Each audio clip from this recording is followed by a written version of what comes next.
दोस्तों अभी हम प्रयागराज में एक एग्जाम सेंटर के पास है। यहाँ पर इस समय यूपीएससी 2024 के मेंस का एग्जाम चल रहा था। आज एग्जाम का पहला दिन था।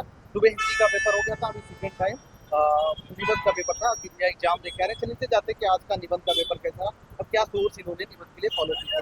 एग्जाम कैसा रहा? बढ़िया। आपका नाम और कितने अटेम्प्ट की विशेष? ये मेरा फर्स्ट अटेम्प्ट है मैथ में। हाँ, इंग्लिश में। पेपर कैसा रहा? पेपर वही जो उसका पैटर्न है, जैसे ह्यूमन से सवाल पूछना, आर्टिफिशियल इंटेलिजेंस, या फिर जो वही रटे रटा इसके जो पेज प्रीवियस ईयर क्वेश्चन आप प्रीवियस ईयर क्वेश्चन और बाकी आप करेंट से उसमें जितने ऐड ऑन कर लीजिए वही सब। निबंध के लिए क्या आप बताना चाहेंगे जो छात्र तैयारी कर रहे हैं, अगर निबंध के लिए करना चाहते हैं मुझे तो क्या प्रीवियस ईयर ही करें? प्रीवियस ईयर को सोर्स मान के मुझे तो सबसे ज्यादा बेनिफिट इसमें एआई के थ्रू लगा है। जैसे मतलब चैट जीपीटी, परप्लेक्सिटी का इस्तेमाल, तरह तरीके के क्वेश्चन का मैंने तो पूरा प्रिपरेशन एआई के थ्रू किया। कैसे किया?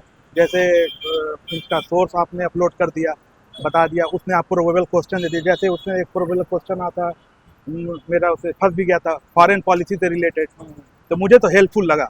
अच्छा, जैसे चैट जीपीटी या एआई का यूज कर रहे हैं तो कैसे करें? मान लीजिए आपको निबंध लिखना है, महिला सशक्तिकरण पर लिखना है या ऐसे विमेन रिलेटेड और कुछ लिखना है, तो कैसे मतलब डाटा या कैसे आंकड़े जुटाएं? नहीं, इसमें तो पहले आप जो चीज़ें हैं, आपको जो भी डेटा डालना है आप दे दीजिए। उसके बाद से प्रॉम्प्ट लिख दीजिए कि कॉपी नहीं होना चाहिए। जो भी अपने तरफ से प्रॉम्प्ट लिखना चाहते हैं उस तरीके से कर देंगे तो आपको एक बेटर रिजल्ट और एक बेटर डायमेंशन दे देगा। बाकी उसमें आप ऐड ऑन कर लीजिए। आंकड़े भी दे हाँ देगा। हाँ, लेटेस्ट आंकड़े अगर आप लिख दे रहे हैं प्रॉम्प्ट में, वो लेटेस्ट आंकड़े भी दे देगा। इवन यहाँ तक कि बजट के आंकड़े दे दे रहा है।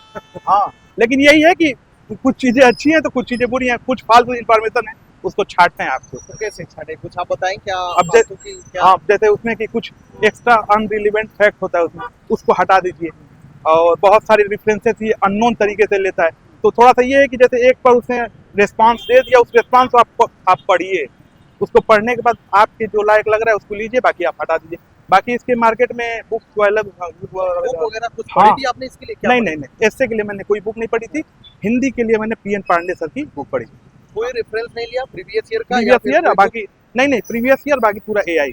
पूरा एआई। जो छात्र अगर करना चाहते हैं वो भी ऐसे कर सकते हैं या आपको लगता है कि बुक की नीड पड़ती है एक्चुअली एग्जाम देने के बाद? एक्चुअली क्या कि मैं यूपीएससी बैकग्राउंड से हूं, तो थोड़ा मैं दिल्ली वगैरह में कोचिंग भी किया हूँ, तो मेरा थोड़ा समझ है।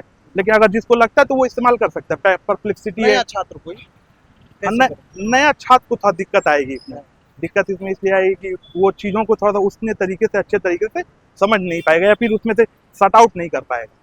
अच्छा, जितने क्वेश्चन आपको 3 इससे लिखने होते हैं, क्या आपको लगता है कि पूरे हो गए? जितनी स्पेस होता है पूरा स्पेस? हाँ, मैंने तो 20 मिनट पहले लिख लिया था। मतलब मुझे तो इवन थोड़ी सी मेरी हैंड राइटिंग खराब हो गई थी इंग्लिश की जल्दी के चक्कर में।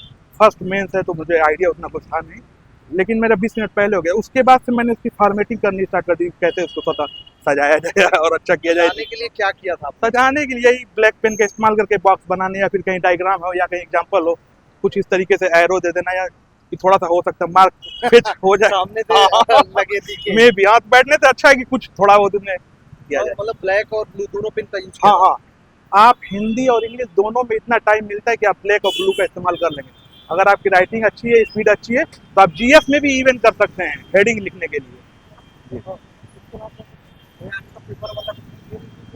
2024 से कंपेयर। अच्छा, 2024 में आपने पेपर देखा रहा होगा, उसकी अपेक्षा आपको कैसा लगा? हिंदी का जो पेपर था, मैं बता रहा हूँ, हिंदी का जो पेपर था, अगर जिसका ग्रामर बेस्ड अच्छा होगा वो तो आज बहुत अच्छा स्कोरिंग करे। क्योंकि जो आज इसने मुहावरे पूछे थे या जो भी विलोम पूछे थे, ये थोड़े हट के थे, मतलब नॉर्मल नहीं थे। अच्छा, ये एस्से में इन्होंने थीम वही रखा है, क्वेश्चन को अलग तरीके से डायमेंशन दिया। जैसे आजकल वो यूपीएससी वाले आते हैं कि quote based question, one is life, truth is beautiful, इस तरीके से। हाँ, छोटा सा बात अभी हाँ, तो इस तरीके से अभी ये आगे बढ़ रहे हैं। हो सकता है इन फ्यूचर पॉसिबिलिटी बन। बहुत थैंक यू।